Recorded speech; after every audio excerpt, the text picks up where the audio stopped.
যে মঙ্গলরা একসময় মুসলিমদের ধরে ধরে হত্যা করত, শহরের পর শহর ধ্বংস করে ছাই বানিয়ে দিত, তারাই একসময় ইসলাম গ্রহণ করেছিল।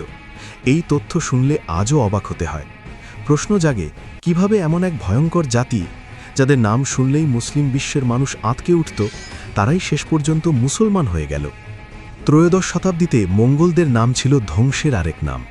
বুখারা, সমরকন্দ, নিশাপুর কিংবা বাগদাদ, একটার পর একটা মুসলিম শহর মঙ্গোলীয় আক্রমণে ধ্বংস হয়ে যায়। সে সময়ের প্রায় সব মুসলিম ইতিহাসবিদ মঙ্গলদের আল্লাহর গজব বা অভিশাপ হিসাবেই দেখেছেন। মনে হচ্ছিল পুরো মুসলিম সভ্যতাই বুঝি ইতিহাস থেকে মুছে যেতে বসেছে। কিন্তু ইতিহাস সবসময় একরকম থাকে না। বিস্ময়করভাবে ত্রয়োদশ শতাব্দীর শেষ ভাগে দেখা যায় সেই মঙ্গল সাম্রাজ্যেরই বহু প্রভাবশালী রাজকুমার, সেনাপতি ও শাসক ইসলাম গ্রহণ করছেন। যারা একসময় মুসলমানদের শত্রু ছিল, তারাই ধীরে ধীরে মুসলমান হয়ে উঠছে। এই পরিবর্তন কি হঠাৎ করেই ঘটেছিল, নাকি এর পেছনে ছিল গভীর রাজনৈতিক, সামাজিক ও সাংস্কৃতিক কারণ? এই প্রশ্নের উত্তর খুঁজতেই আমাদের আজকের আলোচনা। মুসলিমদের সাথে মঙ্গোলীয়দের সম্পর্ক শুরু হয় তলোয়ার দিয়ে নয়, বরং ব্যবসার হাত ধরে।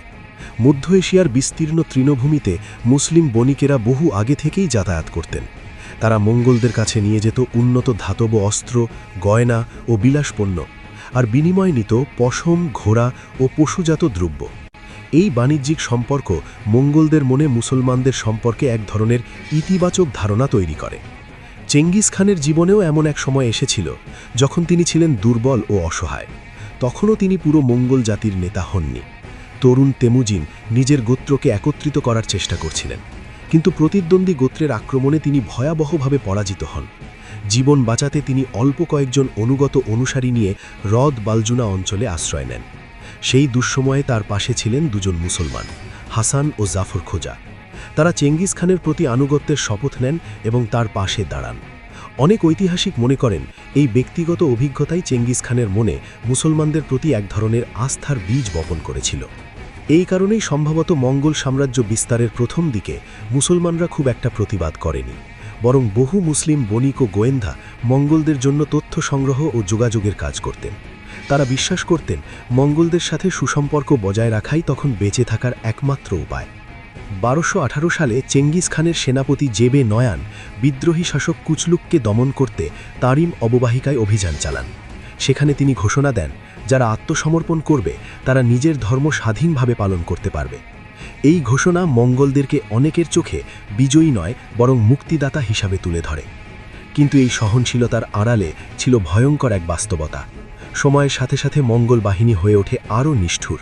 পূর্ব ইরান, আফগানিস্তান ও বর্তমান উজবেকিস্তান জুড়ে লক্ষ লক্ষ মানুষ নিহত হয়। আর 1258 সালে হালাকু খানের হাতে বাগদাদ ধ্বংস এবং আব্বাসীয় খলিফার হত্যা মুসলিম ইতিহাসের সবচেয়ে বেদনাদায়ক অধ্যায়গুলোর একটি। অনেকে মনে করেন মঙ্গলদের ধর্মীয় বিশ্বাসই তাদের এই নিষ্ঠুরতার কারণ ছিল, কিন্তু বাস্তবে মঙ্গলরা ধর্মের ভিত্তিতে মানুষ হত্যা করত না। তারা বিশ্বাস করত চেঙ্গিস খানের আইনই সর্বোচ্চ আইন। যে এই আইনের বিরুদ্ধে যাবে সেই শত্রু, সে মুসলমান হোক বা অমুসলিম।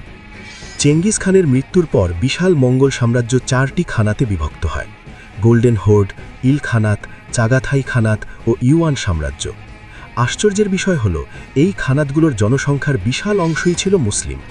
ইতিহাস বলে, কোনো শাসক দীর্ঘদিন ক্ষমতায় থাকতে চাইলে তাকে প্রজাদের সংস্কৃতি ও ধর্মের সাথে খাপ খাইয়ে নিতে হয়। মঙ্গল শাসকরাও ধীরে ধীরে এই বাস্তবতা বুঝতে পারে, ফলে দলে দলে তারা ইসলাম গ্রহণ করতে শুরু করে। মুসলিম কারিগররা মঙ্গলদের উন্নত অস্ত্র ও স্থাপত্য শেখায়। মুসলিম জ্যোতিষীরা ভবিষ্যৎ গণনার মাধ্যমে মঙ্গল শাসকদের আস্থা অর্জন করে। মুসলিম প্রশাসকরা সাম্রাজ্যের কর ব্যবস্থা ও শাসন কাঠামো গড়ে তোলে। মাহমুদ ইয়ালাভাজ, মাসুদ বেগ ও আব্দুর রহমান ছিলেন এমনই কিছু প্রভাবশালী মুসলিম আমলা যারা কার্যত মঙ্গল সাম্রাজ্য পরিচালনা করতেন। 1240 সালের দিকে বার্কি খান ইসলাম গ্রহণ করেন। তিনি প্রথম মুসলিম মঙ্গল শাসক হিসাবে পরিচিত। মুসলমান হওয়ার পর তিনি হালাকু খানের বিরুদ্ধে যুদ্ধ ঘোষণা করেন।